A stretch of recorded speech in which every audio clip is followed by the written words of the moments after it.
Okay, so here you listen to a whole load of different sounds, but we're going to focus specifically on drums because we don't have time, or I don't have time to explain everything.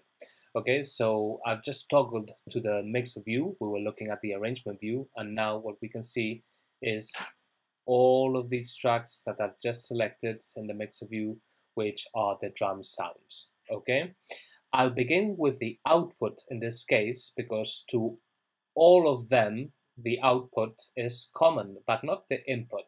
Okay, so the output of these sounds uh, goes to bus number 5, which is the drums submix, and that is common for all of them. Okay, but as you can see, there's a difference with the first 3 sounds, which are the kick, the hats, and the shaker that I'm using, where there is an input, and that input is the software instrument that I'm using to program the kick, the hats, and the shaker. So there is that slight difference. Okay, so we do have the input and the output sorted out. Okay, the input in this case, as I've said, is the Ultrabeat software instrument. In the rest of the channels, we do not have any input because I'm using samples. So that means that the sound has previously been recorded. I'll just show you a second. Okay, that could be like right here. Okay, we have all of these sounds. All right, that is audio. Okay, right. Uh, about the inserts that I'm using, well, I'm keeping things quite simple, to be honest, and I'd rather do it that way. I'm using channel EQ for every single or almost every track that I'm using. I've got some free plugins like a compressor. Let me just show you, right? For some percussion. Okay, there's no difference between software tracks like the first 3 or audio tracks, so I can use any inserts that I wish. I can just use it at my will. Okay, the important thing is that all of these sounds, because they are all the output is common to all of them, and it goes to a drum sub mix.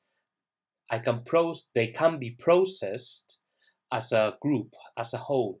Okay, so I've got my drum sub mix, right? This is bus number 5, which I showed you before, going to the stereo output, which would be this one here, and the stereo output, of course, is going to be that of my interface, which would at the same time output the sound through my monitors.